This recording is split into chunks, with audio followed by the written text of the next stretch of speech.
क्या हाल है आरतिक भाई। एकदम बढ़िया यार। आप बताइए कैसे हैं आप। बस भाई बढ़िया। भाई पहले तो भाई अपनी जर्नी बताओ यार कि करते क्या हो, मतलब कहाँ से शुरू किया क्या करते हो। ऑलराइट, तो यार अभी एज ऑफ नाउ कोई एक्स्ट्रा चीज़ नहीं है। मैं अभी भी एक कॉलेज स्टूडेंट ही हूँ, अपने फाइनल ईयर में हूँ। और देखा जाए तो मेरी जर्नी चालू हुए पे उतना लॉन्ग नहीं हुआ है। अगर कंटेंट क्रिएशन की जर्नी की बात करें तो लगभग 8 महीने हुए हैं। और जो उसके पहले की भी लाइफ थी वो उतनी ग्राइंड वाली नहीं थी। जो रियलाइजेशन था वो मेरे को सेकेंड ईयर में ही आया था अपने। उसके पहले I was like any other college student, मस्ती करता था फर्स्ट ईयर में। हर वीकेंड क्लब जाता था, बाहर घूमने जाता था। तो before that it was nothing extra ordinary. तो स्टार्ट सब कुछ सेकेंड ईयर में ही हुआ था यार। अभी क्या कर रहे हो? तो कॉलेज खत्म हो गया? नहीं, तो एज ऑफ नाउ अभी मैं कॉलेज का फाइनल ईयर चल रहा है, मेरे 3-4 महीने बाकी हैं कॉलेज के। और okay. As with college I am preparing for CFA। एक US बेस्ड एग्ज़ाम रहता है फाइनेंस की फील्ड में। सो उसका उसमें क्या रहता है? सो बेसिकली CFA एक ऐसा एग्ज़ाम रहता है जिससे आप इन्वेस्टमेंट बैंकिंग या जो भी स्टॉक एडवाइजरी एनालाइज करना कि कौन सा स्टॉक फ्यूचर्स में बेटर परफॉर्म करने वाला है, या जो फॉरेंसिक फाइनेंशियल रिपोर्टिंग होती है वो सब। तो it's basically study of finance in depth, financial analysis का कि इन्वेस्टमेंट कैसे करना है, पोर्टफोलियो कैसे मैनेज करना है, ये सब के बारे में। उसी के 3 लेवल के अच्छा। एग्ज़ाम होते हैं। यस। तो इसके बाद क्या होता है एग्जाम देने के बाद, मतलब क्या मतलब कोई जॉब लगती है या अपना कोई एजेंसी खोल सकते हो? नो, तो जॉब तो मतलब इट्स लाइक CA समझ लीजिए। CA level. लाइक सीए की तरह एक आइडेंटिटी होती है। Right, right, it's hmm. Certificate मिलता है आपको CA की तरह। जैसे CA भी कोई कॉलेज में आपको, अगर आपको CA करना है तो आपको कोई कॉलेज में जाने की ज़रूरत नहीं है। या इसी, हाँ, कॉलेज नहीं मिलता है, राइट, हाँ। तो ऐसे ही हम्म। CFA भी होता है, आप कहीं से भी लिख सकते हैं। और वो एक डिग्री की तरह ही होता है। जैसे एक IITN को IIT बोलते हैं, ऐसे ही एक CFA इंडिया में उतना नहीं है उसका कल्चर। बट फॉरेन में बहुत ज़्यादा उसकी डिमांड भी है, and there are around only 22,000 CFA in the entire world अभी। ओके। यस, तो इट्स अ तो वेरी। अभी कॉलेज कॉलेज में कौन सी डिग्री की आपने? तो जो मेरा कोर्स किया? जो कॉलेज में मेरा BCom इंटरनेशनल फाइनेंस है। And it is also integrated with CFA only. मतलब जो हमारा कॉलेज का सिलेबस है और जो मेरा CFA का सिलेबस है वो काफ़ी ओवरलैप करता है। That is how it's integrated with CFA। और उसी की वजह से मैं ये सब कर पाता हूँ कहीं ना कहीं, बिकॉज मैंने अपने सेकेंड ईयर में CFA लेवल 1 निकाल लिया था। इट्स बेसिकली मैंने अपना पूरा थर्ड ईयर अपने सेकेंड ईयर में ही ख़त्म कर दिया था। तो अभी मेरे को कॉलेज में जो भी पढ़ाता है मेरे को ऑलरेडी सब कुछ आता होता। तो I am studying for level 2। Okay तो ओके ओके। इस वजह से तो मेरे को कभी कॉलेज मैनेज करने में उतना दिक्कत नहीं रहता, because I already know everything in the class. मतलब एग्जाम से 2-3 दिन पहले पढ़ के आई कैन या सॉल्व एवरीथिंग। या भाई मैंने जितना आपको स्टडी किया, आपका सोशल मीडिया अकाउंट्स देखे हैं, तो you are also a good trader, you know. Trading सीख रहे हो या ट्रेड करते हो आप? नहीं, तो ये आपको थोड़ा मिसअंडरस्टैंडिंग हो गई है। मैंने अपने पूरे या जर्नी में कभी भी ये नहीं बोला कि मैं एक बहुत अच्छा ट्रेडर हूँ। बिकॉज नहीं नहीं नहीं राइट, नहीं सॉरी राइट। सॉरी। या तो मैं ट्रेडिंग सीख रहा हूँ, और जो CFA होता है इट इज़ पूरा फाइनेंस के बेस पे long term investing, short term investing सब कुछ आता है CFA के अंदर। सो ओके उसका ओके। उसके अंदर जो लॉन्ग पार्ट होता है वो फंडामेंटल एनालिसिस होता है, जो इन्वेस्टिंग होता है वो मैं कर रहा हूँ लगभग 2 साल से। लेकिन मेरे को ट्रेडिंग करते हुए 2-3 महीने ही हुए हैं, 3-4 महीने हो गए सीखते हुए और करते हुए। तो एज ऑफ नाउ मैं करने से ज़्यादा सीखने पे ध्यान दे रहा हूँ, बिकॉज काफ़ी सारी चीज़ें सीखनी पड़ती है, काफ़ी सारी बैक टेस्टिंग करनी पड़ती है डिफरेंट डिफरेंट सेटअप्स के अकॉर्डिंग। तो दैट इज़ वन थिंग। मैं और जो मेरा पूरा पेज है, जैसा आपने कहा, मेरा जो पेज है वो इस पे ही है कि मैं क्या कर रहा हूँ मैं लोगों को बताऊँ। That is how I am trying to yeah build a personal brand. मतलब अगर मैं कंटेंट क्रिएशन के बारे में कुछ सीखता हूँ तो भी मैं वो बताता हूँ। मैं फाइनेंस के बारे में कुछ सीखता हूँ तो भी वो लोगों से शेयर करता हूँ। कोई अच्छी बुक पढ़ता हूँ तो भी उसके बारे में शेयर करता हूँ। कोई बिजनेस रिलेटेड पॉडकास्ट पढ़ा वो भी शेयर करता हूँ। It is as simple as that. Self improvement, self improvement. Right, right, it covers the entire self yeah improvement niche. Yes. Yeah so भाई, क्रिप्टो के बारे में क्या सोचते हो? मतलब क्रिप्टो का मार्केट अभी बूम कर रहा है। राइट। बिटकॉइन में हैवी बम्प आया है। बट वही बैक इन 2021 बिटकॉइन एकदम गिर गया था नीचे। तो आपके क्या थॉट है, मतलब ये सही हो रहा है या crypto market is a good for investment, या हमें कुछ पर्टिकुलर अमाउंट करनी चाहिए अपने टोटल परसेंटेज ऑफ इन्वेस्टमेंट में से? Alright, so जो crypto market है basically, first of all, I haven't studied much about crypto market. I don't invest in crypto. I invest, but it's a very insignificant part of my portfolio. It's like या 5% part of my portfolio, all right. और जो crypto market okay है, the one of the reason that it is in boom right now, one of the reason is I think because Donald Trump अभी power में आ गए हैं, and because of that he is someone who हाँ supports all this. So that is one thing. वो And तो अभी अभी कह रहे हैं कि उसको लीगलाइज कर right, देंगे ना, right, right, that is one of सुनने the, में आया था अभी। बिल्कुल बिल्कुल, that is one of the reason that it is booming right now. And अगर इन्वेस्टमेंट करना चाहिए नहीं करना चाहिए, पहली बात तो बिना नॉलेज के कहीं पे भी इन्वेस्ट नहीं करना चाहिए मेरे ओपिनियन में. एंड या वो तो है ही। एंड इन माय ओपिनियन हर किसी को भी क्रिप्टो में like you can invest a small part of your portfolio because it's very volatile. उसमें आपका पैसा पता लगे 10x भी हो सकता है, जीरो भी हो सकता है, मतलब talking about the other crypto currencies not the bitcoin. तो या दैट इज़ वन थिंग. तो आई फील अगर आपका 5% पोर्टफोलियो आप उसमें डाल सकते हैं अगर आपको बहुत ही कम नॉलेज है तो, बट बिकॉज डाइवर्सिफिकेशन करने से ओवरऑल आपके जो पोर्टफोलियो का रिस्क है वो कम ही रहता है. तो सोच ओके। समझ के डाला जाए, ऐसे ही कोई भी छोटे से कॉइन में ना डाल दिया जाए जिसकी वैल्यू मान लो 0.00012 है, सोच के कि ये तो अभी बहुत ज़्यादा हो जाएगा. So it doesn't work like that. या तो क्रिप्टो का तो चलो हो गया। लाइक अभी आपने पिछले 2-3 महीनों में देखा होगा स्टॉक मार्केट गिरता जा रहा है, ऑलमोस्ट 13 से 15% ऑलमोस्ट अभी गिर चुका है, जितना मैंने अभी देखा। तो क्या ये अभी राइट टाइम है इन्वेस्ट करने का एक बिगनर के लिए, या अभी आई इन्वेस्ट नहीं करना चाहिए? ऑलराइट, सो मेरा इस पे ये मानना है यार कि you can never time the market. अपन को नहीं पता, हो सकता है कल से ये ऊपर जाने लग जाए and it might even fall further. So, as a investor myself, my approach is that I average out buying at maybe every 10% fall or every 15% fall. Because अगर मेरे पास 100 रुपये का, मतलब I always keep a liquid fund with me, मतलब अगर मैंने market में 200 रुपये लगा रखे हैं तो I will also make sure कि मेरे पास 70 रुपीज़ कैश में भी रखा हुआ हो, the liquid fund, the emergency fund. So अब इससे क्या रहता है, let's say the market has fallen by 10 to 15%. Now out of this 70 rupees I will may be put 25 rupees. तो if it falls even further, मैं वापस, मेरे पास इतना फंड होना चाहिए कि मैं और बाय आउट कर पाऊँ, मैं उसको लोअर की तरफ एवरेज कर पाऊँ. सो दिस इज लॉस रिकवर कर पाओ। राइट. तो ऐसा करने के लिए what I make sure is that मेरे पास हमेशा एक इमरजेंसी पूल ऑफ फंड हो जो मैं हमेशा इन्वेस्ट कर पाऊँ. तो लेट्स से मैं अभी ऑलरेडी डिप जो आया है मैं ऑलरेडी उसमें बाय कर चुका हूँ. अभी let's say the market even falls further, मेरे को कोई दिक्कत नहीं होने वाली उससे because I already have enough funds. जब मार्केट और गिरेगा तो मैं उस मनी को यूज़ करूँगा वापस बाय करने के लिए डिप्स को. But let's say if I did not have this, या मैं अभी जैसे आपने पूछा अभी बाय अभी करना चाहिए कि नहीं करना चाहिए, लेट्स से आप वेट करते हैं और मार्केट गिरने का, गिर गया तो बढ़िया है, अगर नहीं गिरा तो आप तो वापस ऊपर चढ़ने लग जाएगा market, and then you will have missed an opportunity. तो मेरा या यही मानना रहता है कि जितने भी डिप्स आते हैं, may be every 10%, may be every 15%, जो भी आपको सूटेबल लगे उसके हिसाब से हर डिप को थोड़ा थोड़ा बाय करते रहो, एवरेज आउट करते रहो. तो भाई आपने अभी कहा कि मैं ट्रेडिंग अभी सीख रहा हूँ, you are studying the trading, सारे कॉन्सेप्ट आप सीख रहे हो। तो पिछले 2-3 महीनों में ऐसा आपने क्या सीखा है जो आप हमारी ऑडियंस को बता सकते हो, as a guide, as a mentor?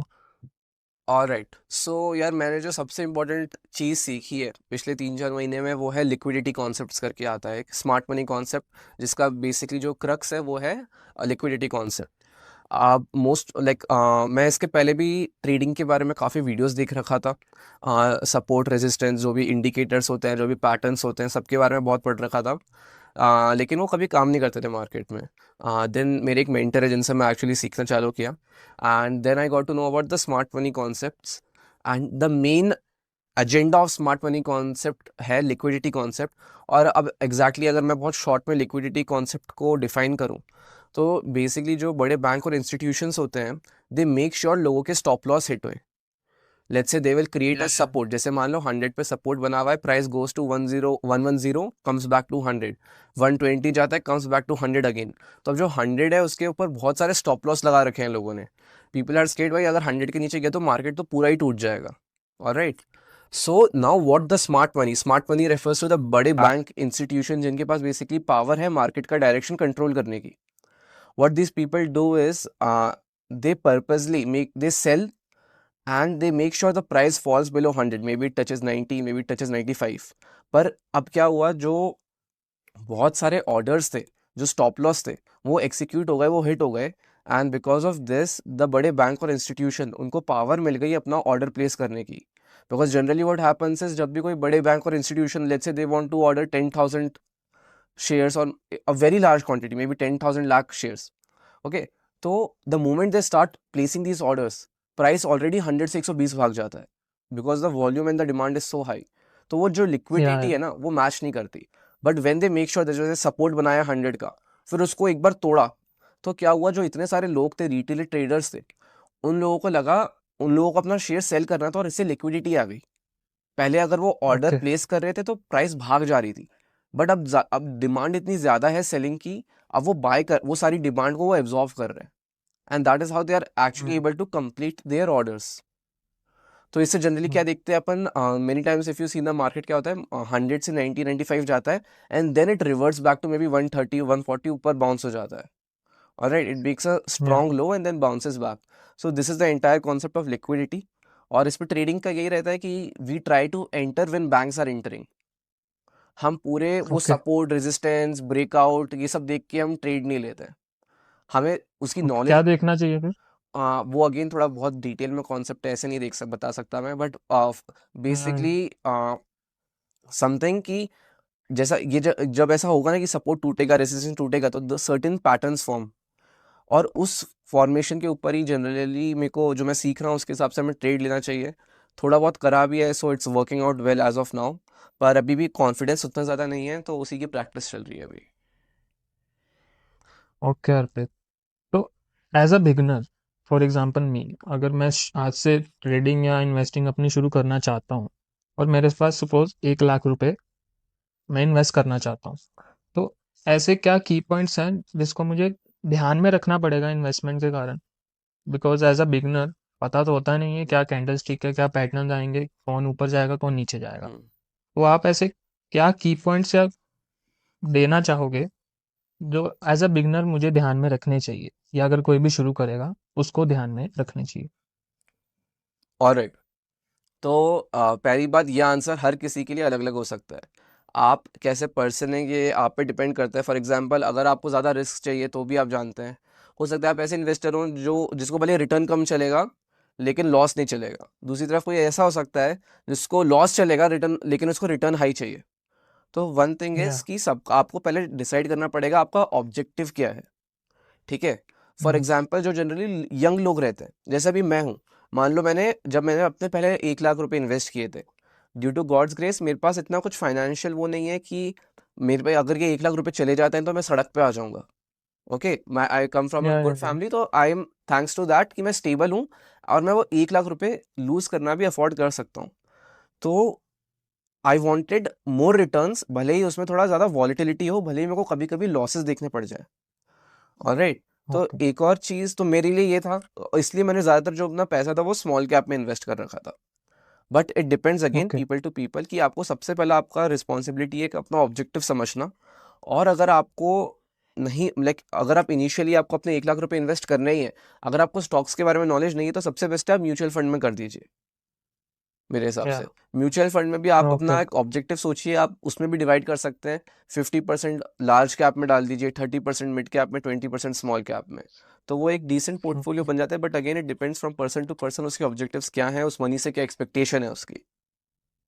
Okay. तो Arpit, is it good to invest through SIP for a long term? मेरा ये मानना है, अगर आपके पास एक स्टेबल इनकम है तो S I P is definitely a good option. मैं जनरली ऐसा करता हूँ कि मैंने एस आई पी तो लगा ही रखी है, और उसके अलावा मेरे पास एक वो भी रहता है, एक बड़ा फंड रहता है अलग से, which I invest whenever I feel like there is a big dip. तो मैं जनरली दोनों मॉडल पे खेलता हूँ, लमसम भी और एस आई पी भी. So S I P is definitely one thing you should definitely do, क्योंकि आपको फिर मार्केट को कभी भी टाइम नहीं करना पड़ता. अभी जैसे आप पूछ रहे हैं कि या अभी जैसे मार्केट गिर रहा है, जो बंदा हाँ एसआईपी हाँ कर रहा है उसको टेंशन नहीं है, क्योंकि जब मार्केट गिर रहा है तब भी वो हर दिन 100, मतलब हर महीने हजार रुपए डाल रहा है. तो वो मार्केट को डाउनवर्ड एवरेज करता जा रहा है, और जब मार्केट ऊपर जाए उसने बेसिकली हर डिप को खरीदते जा रहा है वो automatically because of the SIP.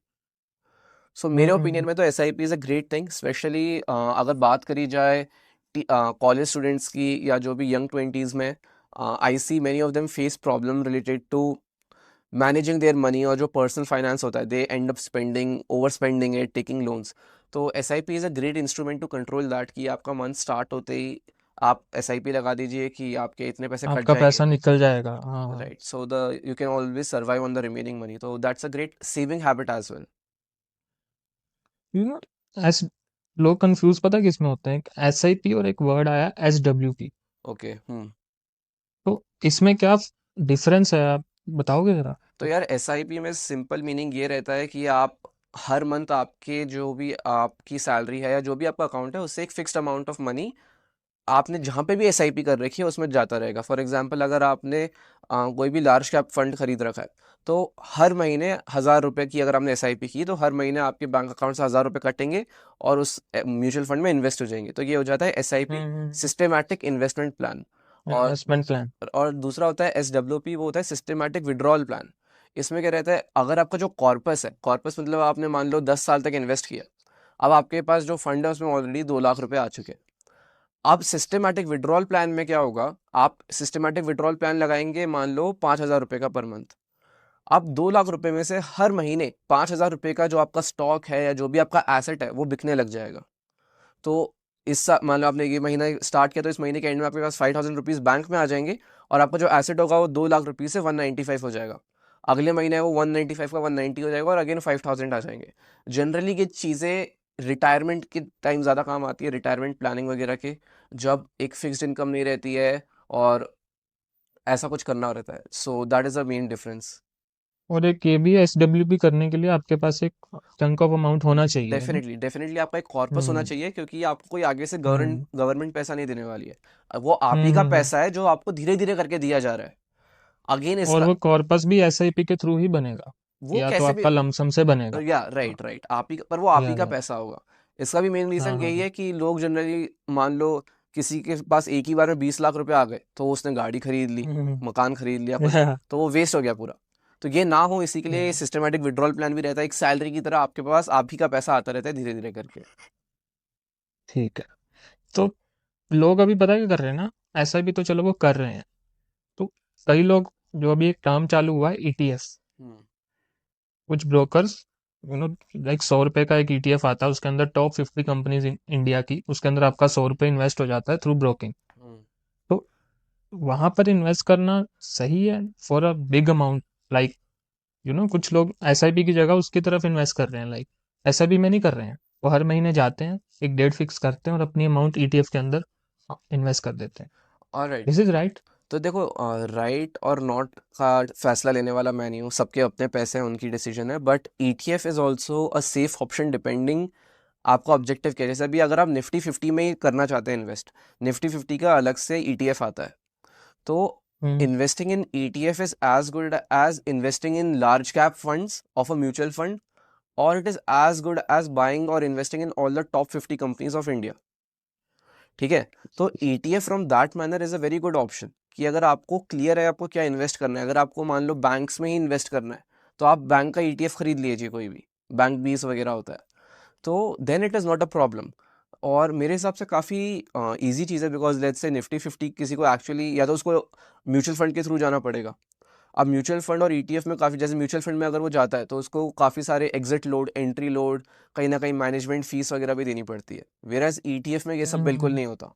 और ETF में, सिर्फ ब्रोकिंग लगती है। हाँ, और ETF में आपका वो भी नहीं कटता, आई मीन लिक्विडिटी रहती है। अगर आपने मान लो 2 महीने में भी एग्जिट हो जाते हो तो कुछ नहीं है, लेकिन most of the mutual fund का टर्म रहता है कि वन ईयर तक रहना है, वरना आपके ऊपर एग्जिट लोड लगेगा, कोई ना कोई पेनल्टी लगती है। ठीक है। या तो ETFs में ऐसा कुछ सीन नहीं है, तो उस हिसाब से मेरे हिसाब से तो ETF is a very good option. मैं खुद भी ETFs में इन्वेस्ट करता हूँ, एंड या it's a pretty good thing मेरे ओपिनियन में। ऑप्शंस करते हो आप? नहीं, मैंने कभी भी ऑप्शंस नहीं किए हैं अभी तक। Is it good to start a trading देखो, with options? Options is a very risky tool, अगर आपको प्रॉपर नॉलेज नहीं है तो आपका कैपिटल पूरा इवॉपरेट हो जाता है। हाँ, फॉर एग्जांपल अगर मेरे को ऑप्शंस के बारे में पढ़ते हुए 2 साल हो गए, लेकिन अभी तक मैंने खुद का एक पैसा भी नहीं डाला उसमें। अब बताओ यार, अर्पित भाई बताओ, मैंने भी ऑप्शंस के बारे में जानना है, बिकॉज ये लोग बड़ा कहते हैं कि इसके अंदर बहुत ही प्रॉफिट होता है, हम्म लाइक सुबह लगाया रात को 2.5 लाख का प्रॉफिट। हम्म बताओ थोड़ा ऑप्शंस के बारे में, क्या ऑप्शन। ठीक है, देखो ऑप्शंस बेसिकली क्या रहते हैं ना, ऑप्शन में आप इट्स अ फ्यूचर कॉन्ट्रैक्ट, आप असली में कोई शेयर या कुछ नहीं खरीदते हो। फॉर एग्जांपल अगर आप एकदम जो आप चीज़ बता रहे हो कि 2.5 लाख का प्रॉफिट हो जाता है, उसका मेन रीज़न ये है कि आप लेवरेज लेते हो। आप लेवरेज मतलब आप किसी और के पैसे पे ट्रेड करते हो या कुछ। फॉर एग्जांपल अगर मैं आपको एक एग्जांपल से समझाऊं, तो अगर आप एक ऑप्शन में 5,000 रुपीज़ डालना चाहते हो, तो आप बेसिकली दूसरे वाले बंदे के साथ बेट लगा रहे हो कि इस स्टॉक का प्राइस क्या होने वाला है। फॉर एग्जांपल अपन एग्जांपल लेते हैं, मान लो HDFC के शेयर्स का। ठीक है, HDFC के हम्म। शेयर्स अभी ट्रेड कर रहे हैं 2,500 रुपये पे, 2,500 पे अप्रोक्सीमेटली, मेरे को याद नहीं but okay. Okay, let's assume 2,500 no pay trade problem. कर रहे हैं। अब क्या होगा, अगर आपको एक्चुअली 10 शेयर खरीदने हैं HDFC के, तो आपको 25,000 रुपये डालने पड़ेंगे। ठीक है, अब हम्म। कल मान लो ये HDFC का शेयर बढ़ता है 10% से छः एक मतलब दो में एक हफ्ते बाद बढ़ता है, तो आपके ये 25,000 रुपये 10% से बढ़ेंगे और आपका टोटल प्रॉफिट होगा 2,500 का, 2,500 का। अब ठीक है। इसमें आप दूसरी तरफ क्या कर सकते हो, आप ऑप्शंस खरीद सकते हो। आप ऑप्शंस में लेट्स से आपने एक बाय आपने कॉल ऑप्शन खरीदा। कॉल ऑप्शन में आपने बोला यार HDFC की शेयर की प्राइस मेरे को लगता है अगले एक हफ्ते के अंदर 2600 टच हो जाएगी, जो भी डिपेंड करता है वो सब उस पर मैथ्स वगैरह लगता है। बट बेसिकली आप क्या कर रहे हो, किसी और के आप बेट लगा रहे हो किसी और के साथ। ठीक है, अब इस बेट को कॉन्ट्रैक्ट्स कहते हैं, फ्यूचर कॉन्ट्रैक्ट्स। तो अब इसमें एग्जैक्टली क्या हुआ कि आपने HDFC के शेयर्स नहीं खरीदे, आपने बस दूसरे के ओके। साथ एक कॉन्ट्रैक्ट बनाया। अगर HDFC के शेयर की मान लो आपने खरीदा 2500 चल रहा है, आपने 2550 का खरीदा, आपने ये कॉन्ट्रैक्ट खरीद लिया। अब इसके लिए आपको एक ऑप्शंस की अगर बात करी जाए, तो आपको एक प्रीमियम देना पड़ेगा, एक फीस देनी पड़ेगी। ठीक है, ये अगेन बहुत कॉम्प्लेक्स टॉपिक्स है जो ऐसे वर्चुअली बताना थोड़ा डिफिकल्ट हो जाता है। लेकिन अगर आपने 2550 के ऊपर प्राइस जाएगा तो आपको प्रॉफिट होगा। अभी जैसे कल 10% से अब जब प्राइस 2600 हो गया मान लो, तो आपको 50 रुपीज मिलेंगे पर लॉट। तो हो सकता है आपको 50 रुपीज मिल रहे हैं पर लॉट, बट आपने जो फीस दी थी, जो भी ऑप्शन का प्राइस दिया था, वो सिर्फ 4 रुपीज था, 5 रुपीज था। तो जो आपका लेवरेज है वो बहुत ज्यादा हो जाता है इसमें बेसिकली। लेकिन इसकी नेगेटिव साइड ये रहती है कि अगर ऐसा नहीं होता है, तो जितना भी आपने प्रीमियम दिया था वो पूरा इवापोरेट हो जाता है, वो जीरो हो जाता है। ओके। तो अपन कभी भी इन्वेस्टिंग करते हैं, अपन मान लो आप HDFC का शेयर खरीदोगे, आपका पैसा जीरो हो जाए इसकी प्रोबेबिलिटी नेग्लिजिबल है। ठीक है, मतलब या बहुत बहुत ही कम है। मतलब अगर करेक्शन आता भी है मार्केट में, तो कितना परसेंट आता है, 10%, 15%। कोविड के टाइम पे 50% वो तक आया था। शेयर थोड़ी ना उड़ जाएगा, शेयर उड़ शेयर तो नहीं रहेगा जाता, ही। एग्जैक्टली पर या। ऑप्शंस में ऐसा नहीं होता। हम्म। अगर आपने प्रीमियम दिया 6,000 रुपये का, ठीक है, अगर एक हफ्ते के अंदर वो प्राइस आ गई जो आपको चाहिए थी, तो हो सकता है आपका 6,000 का 12,000 हो जाए। लेकिन अगर ऐसा नहीं होता है, तो जो ऑप्शन की वैल्यू है ना, वो टाइम के साथ धीरे धीरे कम होती रहती है। इसको कहते हैं option decay, time decay. Okay. ठीक है, टाइम डीके। आपके पास बेसिकली आपने एक टाइम के लिए शर्त लगाया है कि एक हफ्ते में ऐसा होगा, या एक महीने में होगा, या 3 महीने में होगा। ये कॉन्ट्रैक्ट का साइज होता है, जो टाइम पीरियड होता है। लेकिन अगर उस टाइम में ऐसा नहीं हुआ, तो जो आपके ऑप्शन की वैल्यू है वो एकदम जीरो हो जाती है। तो okay. That is why they say 99% of the option traders are they make loss. 90 I think वो आता भी है रेगुलेशन में कि 9 out of the 10 option traders make a loss, क्योंकि उसमें लोग या। ऑप्शन खरीद लेते हैं और फिर वो उसके ऊपर रीच नहीं कर पाता, तो फिर वो लॉस हो जाता है उनका। ओके। तो सिंपल वर्ड में कहे तो ऑप्शन एक सट्टा बाजार है, गवर्नमेंट ने उसको लीगलाइज कर दिया। नहीं, ऐसा नहीं है। ऑप्शन शुरुआत में तो नहीं था, अभी आया, जस्ट कितना डिकेड भी नहीं हुआ है शायद इसको आएगा option. I don't remember exactly कब आया, बट ऐसा नहीं है। देखो, इसका जो मेन हम्म। पर्पस होता है वो होता है, जो बड़े बैंक और इंस्टीट्यूशंस करते हैं, वो होता है हेजिंग के लिए। ये एक बहुत अच्छा हम्म। यूज है जो लोग नहीं जानते हैं। अब हेजिंग कैसा हो गया, मान लो आपके पास, हेजिंग क्या होता देखो हेजिंग क्या हो रहता है, अगर मान लो आपके पास अभी आपके पास HDFC के बहुत सारे शेयर्स रखे हुए हैं, आपको लगता है है? मार्केट गिरने वाला है। ठीक है, ओके। पर आपको अपने शेयर्स नहीं बेचने हैं, क्योंकि उसमें आपको ब्रोकरेज भी लगेगा, और आपको और भी मतलब और भी 10 चीजें लॉन्ग होगी। टर्म कैपिटल आपको गेन वापस आपको लगेगा, होल्ड सारा करना। कुछ लगेगा। हाँ, आपको शेयर्स होल्ड करने हैं, लेकिन आपको लग भी रहा है कि मार्केट गिरने वाला है, आपको लॉस भी नहीं करना अपना। तो आप अब क्या कर सकते हैं, आप जाके एक पुट ऑप्शन खरीद सकते हैं, या आप फ्यूचर्स में सेल कर सकते हैं। इसका क्या मतलब हुआ, अगर आप फ्यूचर में सेल करेंगे मतलब आप एक शॉर्ट पोजीशन ले रहे हैं, मतलब अगर एचडीएफसी का शेयर गिरेगा तो आपको प्रॉफिट होगा। अगर आप पुट ऑप्शन ओके खरीद रहे हैं तो उसमें भी अगर शेयर गिरेगा तो आपको प्रॉफिट होगा। ओके। ओके, तो आप टेक्निकली समझिए, अगर आपने एक पुट ऑप्शन खरीदा या आपने एक फ्यूचर्स में एक शॉर्ट पोजीशन ली तो क्या हुआ, वैसे ही एचडीएफसी का शेयर नीचे जाने लगा, आपकी जो स्पेकुलेशन थी वो करेक्ट हो गई कि एचडीएफसी के शेयर्स नीचे गिरने लग गए। जो आपने फ्यूचर्स और ऑप्शंस में किया था उससे आपका प्रॉफिट हो रहा है क्योंकि आपने उधर शॉर्ट या पोजीशन ली। और आपका जो हाँ एचडीएफसी हाँ। का शेयर है वो गिर रहा है, उससे आपका लॉस हो रहा है ओके क्योंकि ओके। आपके पास वो एचडीएफसी दोनों तरफ, वो दोनों बैलेंस हो गया, तरफ वो बैलेंस हो रहा बैलेंस हो रहा है। है। इसी ओके। को कहते हैं हेजिंग, हम्म। मतलब आप अपनी जो पोजीशन हो उसको लॉक इन कर दो। ठीक है, तो या ऐसा जैसे अभी सबसे एग्जाम्पल, इसका बहुत कॉमन एग्जाम्पल ये भी होता है, जो फार्मर्स होते हैं, मान लो अभी खेती की उन्होंने, आज से 6 महीने बाद वो बोलते हैं यार हम आपको अपनी वीट की फसल 100 रुपए में बेच देंगे पर किलो। ठीक है, अब हो हम्म सकता है उस टाइम भाव चल रहा हो 120, हो सकता है चल रहा हो 90, अपन को नहीं पता आज से 6 महीने बाद क्या चलेगा। लेकिन एक फार्मर को ओके। डर रहता है, यार अभी मेरे को ये जो रिटेलर है ये 100 रुपीज दे रहा है, हो सकता है आज से 6 महीने बाद वीट की प्राइस तो सिर्फ 90 रुपीज ही हो, मेरे को 90 रुपीज मिलेंगे। तो उसको हम्म। रिस्क नहीं चाहिए।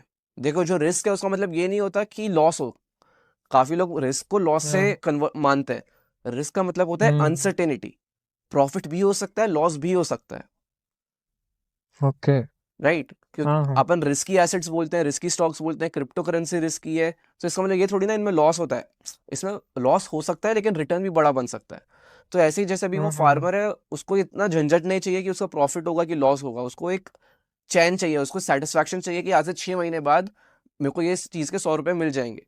तो वो 100 रुपये पे एक फ्यूचर कॉन्ट्रैक्ट कर लेता है। जो मान लो एक हम्म। खरीदता है, जो कोई गेहूं खरीदता है उससे कोई भी मिल वाला, उसको भी डर है, यार आज से 6 महीने बाद हो सकता है वीट की प्राइस 110 हो जाए, आज तो मेरे को 100 रुपये में ही मिल रही है, तो मैं तो 100 रुपये में ले लेता हूँ। हम्म। तो अगेन दोनों तरफ से एक बंदा सेल कर रहा है, जो फार्मर है वो सेल कर रहा है, वो शॉर्ट पोजीशन ले रहा है। ठीक है, तो ऐसे ही अब मान लो, या और जो दूसरा वाला है वो अलग पोजीशन ले रहा है, आज से अब 6 महीने बाद हम्म। वो, अगर उसकी प्राइस 100 से कम भी होती है, आ, ओके जो भी वीट है उसकी 100 से कम होती है, तब भी दोनों को 100 पे ही बाइंग और सेलिंग करनी पड़ेगी, ये कॉन्ट्रैक्ट का मेन रहता है। तो दोनों खुश हो जाते हैं इसमें ये सोच के कि यार हमारा जो सेटिस्फैक्शन था, जिस प्राइस पर हमें चाहिए था वो मिल गया। अब लोग इसको ओके स्पेकुलेशन के लिए भी यूज कर सकते हैं बाकी। तो हेजिंग और ओके। ये स्पेकुलेशन दोनों यूज है, तो दैट इज द थिंग। ठीक है भाई। या तो भाई अभी ट्रेडिंग की बात हो गई, क्रिप्टो की भी बात हो ही गई। तो अब आते हैं हम भाई कंटेंट क्रिएशन के ऊपर, कि ओके, आपने कंटेंट क्रिएशन कैसे शुरू कर दिया, मतलब क्या सोचकर आपने अपना पेज शुरू किया था, और सेल्फ इम्प्रूवमेंट वाली नीश ही क्यों चूज की थी। ऑलराइट। तो आपका पहला क्वेश्चन का आंसर करता हूँ कि मैंने कंटेंट क्रिएशन कब और क्यों चालू किया था। तो मेरे दो तीन हम्म ऑब्जेक्टिव्स थे बिफोर स्टार्टिंग कंटेंट क्रिएशन। पहला मेरा ये था कि यार अगर मैं फ्यूचर में कोई भी प्रोडक्ट बनाता हूँ, कुछ भी क्लोथिंग करता हूँ, कुछ भी सर्विस बेचता हूँ, तो जो सबसे बड़ा एक्सपेंस आने वाला है वो आने वाला है मार्केटिंग का। अगर आज आपको एक हम्म कपड़े का लॉन्च, कपड़े का ब्रांड लॉन्च करना है, तो आपको कोई दिक्कत नहीं होने वाली। आप जाएंगे, एक बंदा ढूंढेंगे जो मैन्युफैक्चर करता है, उसको बोलोगे मेरे लिए कपड़े बनाओ, और फिर आप बेचना स्टार्ट कर देंगे। दिक्कत कहाँ आएगी, मार्केटिंग में। मेरे दिमाग में ये क्लियर था कि मेरे को अगर मार्केटिंग करनी है, तो अगर मेरे पास खुद की एक ऑडियंस रहेगी तो मैं उसकी मार्केटिंग बहुत आराम से कर सकता हूँ। या ठीक है, आजकल अपना पर्सनल ब्रांड बिल्ड हो सकता है। तो हाँ। आजकल आप देखेंगे तो सारे बड़े बड़े यूट्यूबर्स सब यही कर रहे हैं, बड़े हो जाते हैं, फिर अपनी कुछ भी क्लोथिंग ब्रांड लॉन्च कर देते हैं, खुद का प्रोटीन ब्रांड लॉन्च कर देते हैं, खुद का भी, जैसे टेक बर्नर ने खुद की वॉच लॉन्च कर दी। तो this is all what they are utilising on. तो सबसे पहला हम्म। ये था। सेकेंड था डॉक्यूमेंटिंग माई लाइफ। तो एलेक्स हॉर्मोजी करके, मैं एक वो है इन्फ्लुएंसर है, बिजनेस कोच है, उनको मैं बहुत फॉलो करता हूँ। तो उनके वन ऑफ द पॉडकास्ट में उन्होंने मेंशन किया था कि you should document your life when you are at your lowest. मतलब जब आपके पास कुछ भी नहीं है तब आप अपनी लाइफ को डॉक्यूमेंट करें, because once you make it big in life, जब आप मान लो आप मिलियनर बन भी जाएंगे, तो आपके पास you will not know where you come from. या तो that was the entire objective. मैंने सोचा यार अभी मैं स्ट्रगलिंग फेस में हूँ, पढ़ाई कर रहा हूँ, खुद का कुछ बिल्ड करने का कोशिश कर रहा हूँ, तो लेट मी ट्राई और let me give shot to this content creation. तो सेकंड चीज़ ये हम्म। थी। और थर्ड तो यही था यार, मेरे को ऐसा लगता था पब्लिक में बोलना आना चाहिए, स्पीकिंग स्किल्स आनी चाहिए, कैमरे के सामने बोलना आना चाहिए। कहीं ना कहीं वर्ल्ड फ्यूचर में डिजिटलाइज हो ही रही थी। मैंने कंटेंट क्रिएशन या कोविड के बाद ही चालू किया था, so I got a glimpse of how everything is moving digital, podcast online हो रहे हैं, टीचिंग ऑनलाइन हो रही है, तो कहीं ना कहीं आपको फ्यूचर में पब्लिक डिजिटल प्रेजेंस आपकी होना बहुत ज़रूरी है। तो ये 3 चीज़ों को हाँ मैंने हाँ हाँ। दिमाग में रख के कंटेंट क्रिएशन स्टार्ट किया था। और कंटेंट क्रिएशन स्टार्ट करने से भी पहले मैंने लगभग डेढ़ साल नहीं, 8 से 9 महीने कैमरा के सामने व्लॉगिंग करता था, प्रैक्टिस करता था कैमरा के सामने बोलने की, क्योंकि मैं नेचुरल तरीके से बोल पाऊँ। तो भाई नेक्स्ट क्वेश्चन ये था कि अगर किसी को कंटेंट क्रिएशन आज से शुरू करनी है, तो ऐसे क्या की पॉइंट्स उसको ध्यान में रखने होंगे टू यू नो ऐसे क्या कीवर्ड्स होंगे जो उसको वायरल कर सकते हैं, उसको अपना इंस्टाग्राम के ऊपर या यूट्यूब के ऊपर अपनी प्रेजेंस बनानी है, अपार्ट फ्रॉम थंबनेल एडिटिंग, क्या रह सकता है? ये देखो, सबसे बड़ी चीज़ जो मैटर करती है वो मेरे को लगता है आपकी एनर्जी है कैमरे पे। अभी जैसे हम लोग बात कर रहे हैं, कोई भी इंसान जब असली में बात करता है किसी दूसरे इंसान से, उसकी एनर्जी रिफ्लेक्ट होती है, क्योंकि उसके अंदर प्रेजेंस होता है, मतलब वर्चुअली दोनों सेम टाइम पे प्रेजेंट है। लेकिन अभी जैसे कोई वीडियो देखता है, या जैसे कि पॉडकास्ट पे कोई बाद में देखेगा, तो जो एनर्जी अभी हम लोग फील कर रहे हैं, जो इंटरेस्ट या जो बना हुआ है अभी फोकस, कोई भी जब भी ये रिकॉर्डिंग फॉर्मेट में होता है तो ये इंटरेस्ट नहीं होता। ठीक है, तो बेसिकली मैं हम्म। क्या बताना चाह रहा हूँ, जब भी आप रियल लाइफ में बात करते हैं तो मे बी आपकी एनर्जी 8 है आउट ऑफ 10, बट जब आप उसी वीडियो को या रिकॉर्ड कर लो और ऑनलाइन कर दो, तो वो जो एनर्जी है वो 8 से हट के 6 हो जाती है। ठीक है, वो काफी या डाउन हो जाती है। तो one thing is, most of the people when they speak on camera are not natural, और जो उनकी एनर्जी है वो बहुत डाउन, मतलब आपको जब भी सोशल मीडिया पे कंटेंट क्रिएट करते हैं, मेरे को लगता है आपको कहीं ना कहीं थोड़ा ज़्यादा एग्जैजरेट करके करना चाहिए, मतलब थोड़ा जोर से, थोड़ा ज़्यादा बॉडी लैंग्वेज से, आपको थोड़ा ज़्यादा लाउड होना पड़ेगा, दैट इज़ ओनली, तब जाके वो कैमरा पे रिफ्लेक्ट होता है। उसके अलावा मतलब वीडियो बहुत प्लेन और डल लगता है। तो एक चीज़ है, आपको मतलब ये मास्टर करना पड़ेगा कैसे आप कैमरा के सामने ज़्यादा एनर्जेटिक रह सकते हैं, ज़्यादा नेचुरल रह सकते हैं।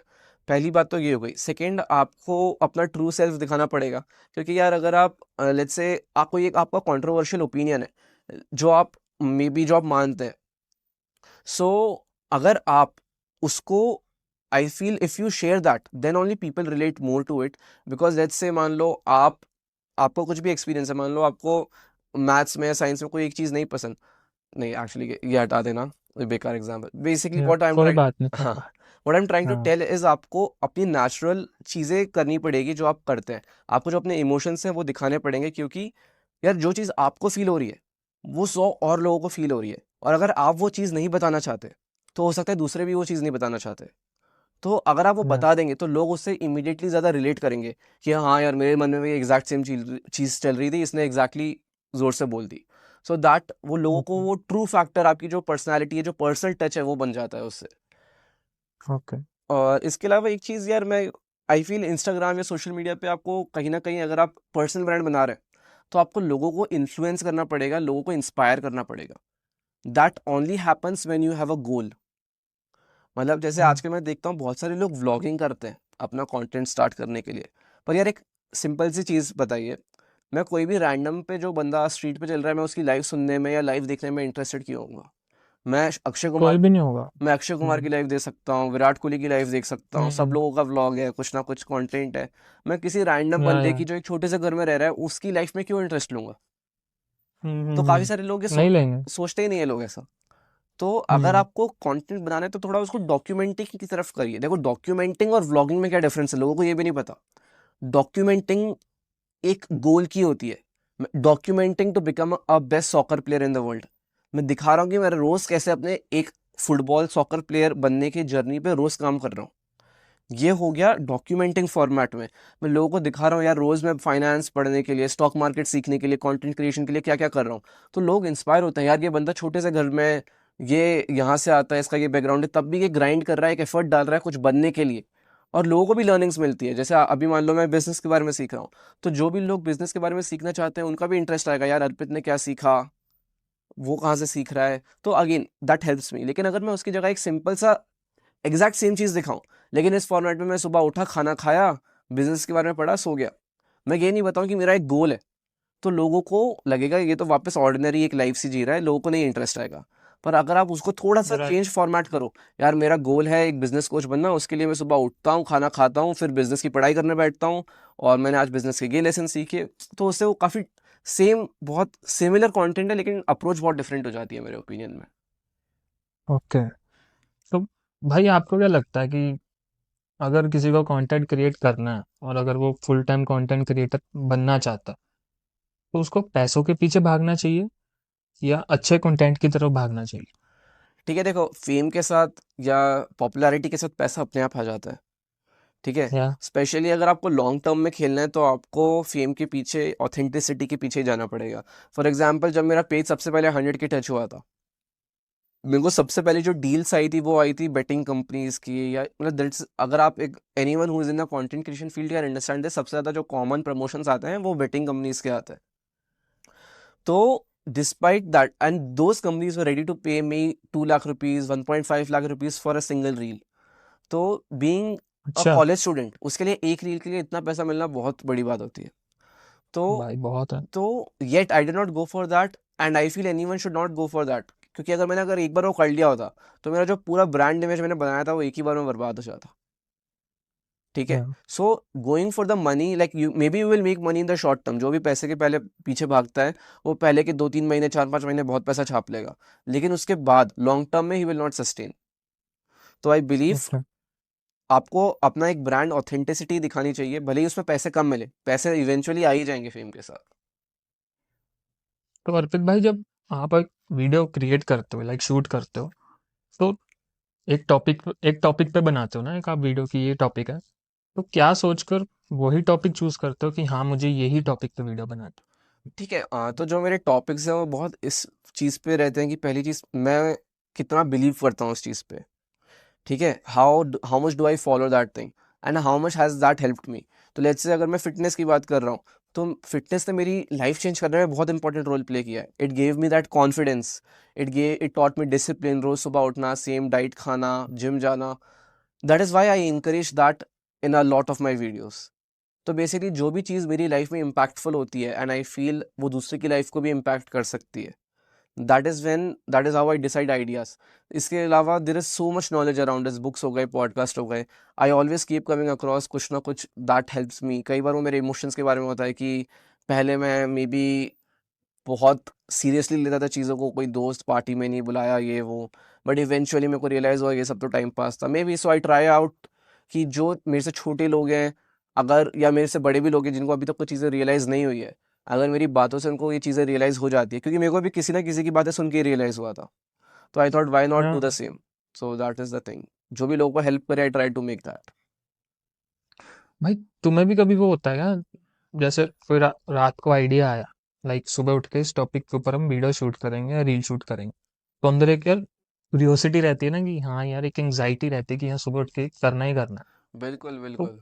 होता है क्या वो? बिल्कुल बिल्कुल होता है। मैं तो जनरली जब भी ऐसा रहता है कि सोते हुए कोई आइडिया आया, मेरा फ़ोन मेरे पास ही रहता है, तो मैं व्हाट्सएप पे खुद ही को वॉइस नोट भेज देता हूँ, जो भी आइडिया होता है, जो भी माइंड में चल रहा होता अच्छा। है। I don't have that habit of writing it down, पर मैं व्हाट्सएप पे नोट्स हम्म। बना के खुद को बोल देता हूँ, so that when I wake up next morning I can work on that, and I also have my day plan ahead इसकी वजह से। तो भाई कल ना मैं आपकी एक वो मास्टर क्लास देख रहा था, शायद यूट्यूब यूट्यूब के ऊपर आपने डाली है, 1 घंटे के ऊपर की है, जी। Instagram master class. तो उसके अंदर आपने बताया था conversion rate of followers, like अगर आपकी रील 2 मिलियन गई तो आपको कितने फॉलोअर्स उधर से आए। राइट। तो as a content creator, I am also a comedy creator. Okay. Instagram के ऊपर मैं कॉमेडी कंटेंट भी क्रिएट करता हूँ। तो मेरी रील गई थी 25 मिलियन, ठीक है, हाँ, 25 मिलियन गई, ओके। पर वहां से मुझे फॉलोअर्स आए सिर्फ 2500। बाप रे। ओके। तो क्या ध्यान रखना चाहिए कन्वर्जन रेट को बढ़ाने के लिए? ऑलराइट, तो देखो यार, जो कॉमेडी फील्ड है, I have no expertise in that, क्योंकि कॉमेडी सेगमेंट, नहीं, इन इन एवरी फील्ड, मतलब हाँ देखो, एक ऐसा देखो टर्म। देखो सेगमेंट टू सेगमेंट डिफर करता है। फॉर एग्जांपल, अगर आप कॉमेडी करते हैं या कुछ भी ऐसा, मान लो जो ऐसे मीम पेजेस रहते हैं, मीम्स रहते हैं स्पेशली, जो उन पे आप देखेंगे तो बहुत एक्सट्रीम लेवल के व्यूज़ आते हैं, लाइक्स आते हैं, लेकिन फॉलोअर्स नहीं आते। तो मेरे को ऐसा लगता है कहीं ना ओके। कहीं जो लोग हैं वो वैसा टाइप की चीज़ें फॉलो करते हैं जो उनको ज़्यादा इंस्पायर करें। लाइक वो, अगर एक पहली बात तो अगर आप पर्सन होगा पीछे तो they will connect more to it. और उसके अलावा जनरली अगर लोगों को लगता है कि वो कुछ मिस आउट कर रहे हैं, then they will follow you. For example, अगर मान लो कोई कॉमेडी क्रिएशन करता है, तो ऐसा नहीं है कि मान लो मैंने अगर आपको कॉमेडी वीडियो नहीं देखा तो मेरी लाइफ में कुछ बिगड़ जाएगा। नो ठीक है, नो। लेकिन मे बी अगर मैं बोलूँ, मैं आपको इस चैनल पे पढ़ाने वाला हूँ फाइनेंस A to Z, और अगर आप नहीं सीखना चाहते तो मत सीखो, मेरे को क्या है। ओके। अब इसमें क्या हुआ, किसी जिसको मान लो इंटरेस्ट है फाइनेंस की फील्ड में, उसको लगे यार मेरे को तो फाइनेंस सीखना है, अगर मैंने इसको फॉलो नहीं किया तो ये मे बी अगले 30 डेज में पता नहीं फाइनेंस का क्या क्या बताने वाला है, मैंने अगर फॉलो नहीं किया तो हम्म मेरा काफ़ी कुछ मिस आउट हो सकता है, तो वो क्लिक हम्म कर देंगे, फॉलो कर देंगे। So that is something that I feel that works, और I try to work with that. Hmm अब हर नीश में ये अलग अलग रहता है, क्योंकि कॉमेडी नीश में लोग ग्रो करें एंड उनमें तो राइट। तो that is why I said मेरे को कॉमेडी नीश का आइडिया नहीं है, लेकिन अगर आप पर्सनल ब्रांड बना रहे हैं या कुछ भी लर्निंग ऑब्जेक्टिव बना रहे हैं, तो उसमें आप ऐसा कुछ करें जिससे लोगों को वैल्यू मिले, और अगर आप लोगों को बोल दें या ऐसा रियलाइज़ करवाएं कि अगर वो आपको फॉलो नहीं कर रहे तो उन्हीं का लॉस हो रहा है, that is something that peoples, जिसकी वजह से लोग आपको फॉलो करते हैं। भाई चलो कंटेंट क्रिएशन की बात, लास्ट क्वेश्चन है ये मेरा इस पॉडकास्ट का, यूट्यूब या इंस्टाग्राम? ऑलराइट, तो देखो यूट्यूब और इंस्टाग्राम, अगर मेरे को एक चूज़ करना पड़े तो डेफिनेटली रहेगा यूट्यूब, ठीक है। लेकिन वाई? हाँ बता रहा हूँ, यूट्यूब पहली बात, यूट्यूब पे मोनेटाइजेशन ज़्यादा इजी है, मतलब आपको व्यूज़ के एक्चुअली पैसे मिलते हैं, आपको इंस्टाग्राम पे हम्म व्यूज़ के कुछ पैसे नहीं मिलते। इसके अलावा हम्म यूट्यूब पे आपके पास ज़्यादा टाइम रहता है अपनी ऑडियंस से बात करने का। फॉर एग्जांपल, अगर मेरे को अभी आपको, जैसे मेरे को आपने मेरे से पूछा भी फ्यूचर्स क्या होता है, ऑप्शंस क्या होता है, मैं अच्छे से एक्सप्लेन नहीं कर पाया। आपने स्मार्ट मनी कॉन्सेप्ट पूछा, लिक्विडिटी कॉन्सेप्ट पूछा, मैं आपको एक्सप्लेन नहीं कर पाया क्योंकि मेरे पास स्पेस नहीं है, टाइम नहीं है उतना यहाँ पे। तो इंस्टाग्राम पे भी सेम रहता है, जो एडवांस चीज़ें रहती है, कॉम्प्लिकेटेड चीज़ें रहती है, जो जिनमें एक्चुअली वैल्यू मिलती है, वो आप 30 सेकेंड्स या 1 मिनट में नहीं सीख सकते। पर मतलब मेरे को, अगर मैं आपको अब 1 मिनट में नहीं बता सकता मैं कितना स्मार्ट हूँ, लेकिन अगर आप मेरे को आधा घंटा दो तो मैं आपको दिखा सकता हूँ मेरे पास कितनी नॉलेज है। So something like that works on YouTube. आपके पास टाइम फ्रेम रहता है आधे घंटे का, 10 मिनट का, 15 मिनट का, कि आप लोगों को एक्सप्लेन कर पाओ चीज़ें डिटेल में। तो आप पहली बात इसे वैल्यू ज़्यादा प्रोवाइड कर पाते हो, ठीक है। और ज़्यादा वैल्यू प्रोवाइड करोगे तो जो आपके फॉलोअर्स है, सब्सक्राइबर्स है, वो वैसे ही ज़्यादा बढ़ेंगे, क्योंकि 30 सेकेंड्स में वैल्यू ओके। प्रोवाइड करना मुश्किल है, 10 मिनट में कंपेरेटिवली काफ़ी ईजी है। या तो सबसे पहली चीज़ तो ये हो गई। सेकेंडली, यूट्यूब पे देखो लोग आपको देखने आते हैं। फॉर एग्जाम्पल इंस्टाग्राम आप या खोल के कभी ये नहीं सोचोगे यार मेरे को तो अर्पित की रील देखनी है, चलो अर्पित की रील देखेंगे आज। पर या यूट्यूब पे काफ़ी लोग आते हैं, यार हो सकता है कि ध्रुव राठी ने आज कोई नया वीडियो अपलोड किया है क्या, देखते हैं। अर्पित शर्मा ने कोई फाइनेंस टिप्स का कुछ नया बताया है क्या, देखते हैं। मतलब लोग कुछ ऑब्जेक्टिव से आते हैं, तो जो आपका फैन बेस होता है ना, वो कंपेरेटिवली काफ़ी ज़्यादा लॉयल होता है। तो that is what I believe. और इसी की वजह से पर यूट्यूब पे ग्रो करना भी कहीं न कहीं कंपैरेटिवली ज़्यादा हार्ड भी है, क्योंकि उसमें ज़्यादा एफर्ट, आप उतना वॉल्यूम में कंटेंट नहीं डाल सकते। जैसे मैं दिन की 10 रील शूट कर सकता हूँ, लेकिन मैं 10 के यूट्यूब वीडियोस शूट करना बहुत बड़ी बात हो जाती है। उनको स्क्रिप्ट भी करो, एडिट जैसे करो। कि मैंने अभी ये पॉडकास्ट शूट कर रहे हैं हम, हाँ। तो इसमें से भी मेरी 20 to 25 शॉर्ट्स या रील्स निकलेंगी निकलेंगी। हुँ। यूट्यूब पर एक ये भी फायदा है कि लॉन्ग फॉर्म बनाओ, उसमें से शॉर्ट फॉर्म क्रिएट कर सकते हो। बिल्कुल, वो भी एक चीज़ हम्म रहती है। तो वो हम्म डिपेंड है। अभी जो मेरे को ये था कि मेरे को यूट्यूब पे कंटेंट क्रिएशन करने में ज़्यादा टाइम लगता था। बिकॉज इट टेक्स कोई भी कॉन्सेप्ट समझाना है, उसकी एडिटिंग भी करो, ये भी करो। इंस्टाग्राम पे पता नहीं मेरे को, बस मैंने सोचा कि जो डॉक्यूमेंटिंग टाइप का कंटेंट है वो इंस्टाग्राम पे ज़्यादा चलता है, क्योंकि देखो अगर आप डॉक्यूमेंटिंग कर रहे हैं, पर्सनल ब्रांड बना रहे हैं, तो यूट्यूब पे आके आपको कोई भी पर्सनल ब्रांड नहीं देखने वाला, क्योंकि लोग नहीं यूट्यूब नहीं। पे ऑब्जेक्टिव के साथ जा रहे हैं। इंस्टाग्राम पे लोग ऐसे ही आ रहे हैं, तो उनकी अगर आपको, उनको अगर आपकी रील दिख गई, उन्होंने देखा कि आप अपनी लाइफ डॉक्यूमेंट कर रहे हो, तो वो हो सकता है आपको फॉलो करने लग जाए। बट डूइंग दैट या on YouTube is very hard. YouTube पे आपको कोर वैल्यू प्रोवाइड ही करनी पड़ेगी। That is what I believe. Hmm, तो that is why YouTube YouTube ज़्यादा सस्टेनेबल भी रहता है, इसी की वजह से लॉयल फैन बेस हो गया, आप बड़े क्योंकि वीडियोस बना सकते हो। यूट्यूब यूट्यूब पे लोग एंटरटेनमेंट के लिए नहीं आते हैं, दोनों के लिए आते कुछ हैं। सीखने, हाँ। मतलब मेजोरिटी ऑडियंस को सीखने ही आती है। राइट। पहले पहले बैक इन 2016 जब स्टार्ट हुआ था, तब एंटरटेनमेंट ही चल रहा था, बिकॉज तब इंस्टा की रील्स नहीं थी, राइट। टिकटॉक नहीं था। राइट। जब ये कंपटीटर्स आए तो यूट्यूब की ऑडियंस एकदम एक सीखने वाले ऑब्जेक्टिव से आते हैं कि हाँ कुछ सीखना ही है। राइट बिल्कुल। बिकॉज अब ओटीटी आ गया तो यूट्यूब से शिफ्ट हो रहा है सामान सारा एंटरटेनमेंट का ओटीटीज के ऊपर। राइट। भाई एक लास्ट क्वेश्चन था, हर पॉडकास्ट का हम करते ही करते हैं अपने गेस्ट के साथ, ओके। कि how much you are earning right now? तो देखो इसका मैं आपको एग्जैक्ट आंसर तो डेफिनेटली नहीं दे पाऊंगा, but yeah to give you an rough estimate, यार मैं खुद की कॉलेज फीस दे पाता हूँ। मैं हर महीने मेरी कम से कम भी 25-50 हज़ार की एसआईपी जाती है, और इसके ओके। अलावा I can pay for my own rent, खाना पीना, मेड, कोई भी गैजेट्स चाहिए, अभी मैंने कैमरा लिया, कोई भी लाइट इक्विपमेंट्स लिए, माइक लिया, फ़ोन लिया, तो everything is paying out of my own pocket, मतलब मैं सेल्फ रिलायबल हो गया हूँ।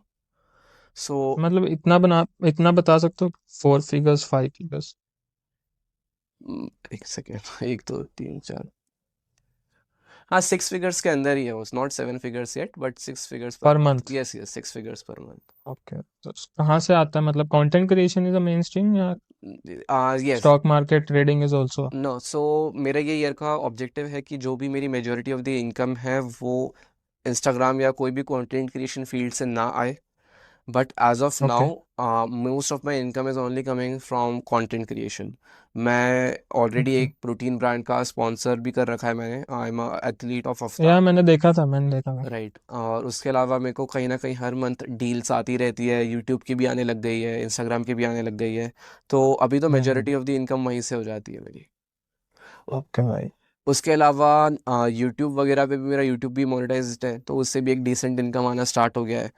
और उसके उसमें if you see there are many affiliate links, तो वो एफिलिएट मार्केटिंग करके उससे भी एक अलग वो स्टार्ट हो जाता है। मे बी मैं जो भी लिंक डालता हूँ उस पर या मेरा खुद का एफिलिएट रहता है, हम्म हम्म तो हम्म उस पर भी कोई भी प्रोडक्ट लेता है तो उससे कहीं ना कहीं इनकम, मतलब इट्स लाइक छोटी छोटी इनकम कुछ बहुत सारी जगहों से आ रही है, तो वो it adds up. So that, passive income बन रहा है। हाँ, sure. All of this income is passive only. मैं एक्टिव अभी फुल टाइम कॉलेज हम्म। स्टूडेंट हूँ और सीएफए की पढ़ाई करता हूँ दिन में 4 से 5 घंटे। I only give content creation दिन का 1 घंटा। All this income is passive. Okay, तो भाई यू आर आप एक ऐसे स्टेज पर जहाँ पर आपके पास स्पॉन्सर अच्छे खासे आते हैं, मतलब ब्रांड ट्रस्टेबल आता है, अकॉर्डिंग टू बैटिंग एप्स भी आते ही होंगे। तो एज अ कंटेंट क्रिएटर कितने फॉलोअर्स को, मतलब एक स्पॉन्सर को आपको कितना चार्ज करना है, वो कैसे डिसाइड किया जाता है? यार जनरली डिपेंड करता है कि आपकी ब्रांड लॉयल्टी क्या है। फॉर एग्जाम्पल मे बी मेरे 800, टेक योर एग्जांपल। ओके मेरे एग्जाम्पल जैसे अभी मेरे 800 के हैं अप्रॉक्सीमेटली। ठीक है, तो अगर आप देखेंगे तो मेरा जो फील्ड है वो कोई लाइक फाइनेंस भी नहीं है, फिटनेस भी नहीं है, दोनों का मिक्स है। ठीक है, ओके। तो I can not compare my self to influencer जो 800 के पे और फिटनेस इन्फ्लुएंसर है। Okay, there is a difference, क्योंकि मैं 800 के पे हूँ, वो भी 800 के पे है, लेकिन वो सिर्फ फिटनेस करता है, मैं फिटनेस भी करता हूँ, मैं फाइनेंस भी करता हूँ, मैं बुक्स भी करता हूँ, मैं मोटिवेशन भी करता हूँ। ठीक है, तो my audience is divided into multiple segments, specially for me. अभी जो 800 के वाला जो फिटनेस है उसकी पूरी 800 के फिटनेस की है। मेरे जो 800 के हैं उसमें से हो सकता है 200 के फिटनेस के हों, 200 के फाइनेंस के हों, 200 के बुक्स वाले के हों। So it is pretty splitted like that. तो मेरा जो होगा that is definitely going to be less as compared to someone at 800 K, लेकिन in the just one niche. लेकिन इसमें बेनिफिट क्या है, जो फाइनेंस वाला नीश, जो फिटनेस, जो अदर क्रिएटर है फिटनेस नीश में जिसके 800 के हैं, वो सिर्फ फिटनेस की स्पॉन्सरशिप ले सकता है, उसको और कुछ नहीं या आता। और जो फिटनेस स्पॉन्सरशिप्स होती है वो एक्सक्लूसिव रहती है कि आप और भी किसी ब्रांड के साथ काम नहीं कर सकते। या ऑलराइट, पर अब मेरे पास कितना बेनिफिट है, मैं बुक्स का भी प्रमोशन कर सकता हूँ, मैं फाइनेंस का भी हम्म। प्रमोशन कर सकता हूँ, मैं फाइनेंस सिखा भी सकता हूँ, मैं फिटनेस रिलेटेड भी चीज़ें बना सकता हूँ, फिटनेस का भी प्रमोशन कर सकता हूँ। तो मेरे पास 4 सेगमेंट खुल गए प्रमोशन करने के लिए। ठीक है, भले ही मेरा जो पर ब्रांड डील है मेरे को कंपेरेटिवली कम मिले, लेकिन मेरे पास बहुत सारे स्पॉन्सरशिप के ऑप्शंस खुल जाते हैं। यू आर सेइंग कि ब्रॉड नीश के ऊपर टारगेट करो, अगेन ये डिपेंड स्पेसिफिक को ये छोड़ के। डिपेंड करता है कि आप कैसे टाइप की चीज़ फॉलो करना चाहते हैं। जैसे मेरी जो अभी तक भी पेज है, मैंने अभी तक फाइनेंस का पेज अलग क्यों नहीं बनाया, फिटनेस का पेज अलग क्यों नहीं बनाया, क्योंकि मेरे को लोगों को दिखाना है भाई मैं लाइफ में क्या कर रहा हूँ, मैं लाइफ में कैसे ग्रो कर रहा हूँ, मैं फाइनेंस भी करता हूँ, मैं फिटनेस भी करता हूँ। तो मैं दोनों चीज़ें दिखाना चाहता हूँ, मैं बुक रीडिंग करता हूँ, मैं वो भी दिखाऊंगा। कल को मान लो मैं एक बिजनेस स्टार्ट कर देता हूँ, एक स्टार्टअप कर देता हूँ, तो मैं स्टार्टअप रिलेटेड कंटेंट भी बनाऊंगा। मेरा यही ऑब्जेक्टिव है हम्म। कि लोग मेरे को मेरे काम से जाने। सो that is something I am going for. तो अगर कोई, तो मैं आपको बस पॉजिटिव्स बता रहा हूँ ऐसी नीश के, इतनी ब्रॉड नीश के, और दूसरी नीश के जो मे बी सिर्फ फाइनेंस हो गया, सिर्फ वो हो गया, फिटनेस हो गया। It's just the difference, better या गंदा नहीं है। अभी किसी को सिर्फ फिटनेस ही इंटरेस्ट करता है तो वो फिटनेस के रिलेटेड कंटेंट बना सकता है। Do you think 10-20 formula really works? यार देखो, इसके ऊपर मेरे को ज़्यादा आइडिया है नहीं। मेरे हिसाब से there is no secret to content creation. अगर आपने ओके। अच्छा कंटेंट कंसिस्टेंटली बनाया तो आप ग्रो कर जाओगे। मैं इतने सारे इन्फ्लुएंसर अभी तो मेरे स्पेशली काफ़ी ज़्यादा कनेक्ट्स बन गए इन्फ्लुएंसर्स में। ना मैंने कोई फार्मूला यूज़ किया, ना किसी और ने कोई फार्मूला यूज़ किया। सब में कॉमन ऐसा थी। कोई फॉर्मूला है नहीं नो, सब में कंटेंट क्रिएशन के सब अंदर। में एक क्वालिटी थी कि सब लोग कंसिस्टेंट थे, सब लोग कंटेंट क्वालिटी डाल रहे थे। और देखो, हम्म। अगर अगर काफ़ी लोगों को क्या लगता है ना कि उनका कंटेंट ऑलरेडी बहुत अच्छा है, तो भी क्यों नहीं चल रहा? चीज़ ये है यार, आप हम्म। अभी मैं खुद आज से 1 महीने बाद जाके खुद का कंटेंट देखता हूँ, मेरे को लगता है भाई 1 महीने पहले क्या बकवास रील डाली थी मैंने। हाँ, मुझे भी लगता है ये ऐसा। ये चीज़ ऐसे हम्म। इम्प्रूव करी जा सकती थी, ये चीज़ ऐसे इम्प्रूव करी जा सकती थी। तो वो चीज़ जैसे-जैसे आप कंसिस्टेंस अगर आप कंसिस्टेंट रहोगे, तो आपकी जो क्वालिटी है वो अपने आप ही इम्प्रूव होती रहेगी। So okay. That is one thing. अगर आप ये कर लो इंस्टाग्राम, ऑब्वियसली यार कुछ साइकोलॉजिकल चीज़ें भी करनी पड़ती है। जैसे मैंने आपको बताया, ऐसे ही आप कुछ भी कंटेंट करते रहोगे, कॉपी करते रहोगे तो नहीं ग्रो करोगे। एक हम्म। पर्टिकुलर आइडियाज़ कॉपी करना है, एक खुद का स्टाइल भी डेवलप करना रहता है, मार्केट में क्या चल रहा है, ट्रेंड क्या है, उसके हिसाब से कहीं न कहीं काम करना पड़ता है, वैल्यू भी प्रोवाइड करनी पड़ती है, तो ये सब चीज़ें साथ में मिक्स करके करना पड़ता है। और ये सब बहुत अच्छे से मैंने उस वर्कशॉप में एक्सप्लेन भी कर रखा है, जो जिसकी आप बात कर रहे हैं, मेरे या यूट्यूब पे। तो भाई एंड करते हैं इस पॉडकास्ट को। ठीक है। थैंक यू सो मच भाई, आपसे बात करके बहुत अच्छा लगा। एंड अगेन थैंक यू, इतने शॉर्ट नोटिस के ऊपर आप आ गए। Thank you Manav for inviting me to this podcast. It was या really an honour to host with you. ठीक है। कैसा लगा भाई बात करके? बढ़िया भाई। I will off the recording. नहीं, ये डालेंगे ना बीच अच्छा, ये भी डालेंगे क्या? में। कैसा लगा भाई बात करके? बढ़िया यार, मज़ा आया। कुछ ऑडियंस को कहना चाहोगे? ऑडियंस को तो क्या कहें भाई, ग्राइंड करो, पढ़ो, लिखो। That is the main thing. Content creation को कभी भी अपना मेन काम मत बनाओ, मेरे ओपिनियन में। कल को यार या इंस्टाग्राम बैन हो सकता है, टिकटॉक बैन हो चुका, इंस्टाग्राम बैन हो जाए, इंस्टाग्राम के आपके व्यूज़ कम हो जाए, आपकी पूरी लाइफ उस पर डिपेंडेंट रहेगी, तो बहुत अनस्टेबिलिटी है। तो मेरा खुद का ही गोल है कि मैं इस साल पूरा इंडिपेंडेंट हो जाऊँ इंस्टाग्राम से, अर्निंग के लिए, बिजनेस के लिए। तो I think everyone should also focus on that. Instagram content creation एकदम पैसिव काम होना चाहिए, उस पर तुम्हारा मेन फोकस नहीं होना चाहिए। जैसे मैंने बताया कि आज भी मैं कंटेंट क्रिएशन, मेरे 840 के फॉलोअर्स है, तब भी मैं कंटेंट क्रिएशन को हफ्ते में 3 घंटे देता हूँ। ठीक है, तो इतना ओके। ज़्यादा पैसिव है। तो I feel everyone who is doing this should also do this, कि हफ्ते में मतलब दिन के 2 घंटे दो यार, उससे ज़्यादा मत दो। 2 से 3 घंटे जितना भी आपको परमिट का रहता है। पर मेन ये चीज़ है कि पढ़ाई लिख करो, कोई ना कोई और स्किल सीखो, बुक पढ़ते रहो, ट्रेडिंग, फाइनेंस, फिटनेस, ये सब पे भी ध्यान रहो। ओके भाई, तो thank you so much again for coming. Thank you so much for inviting me.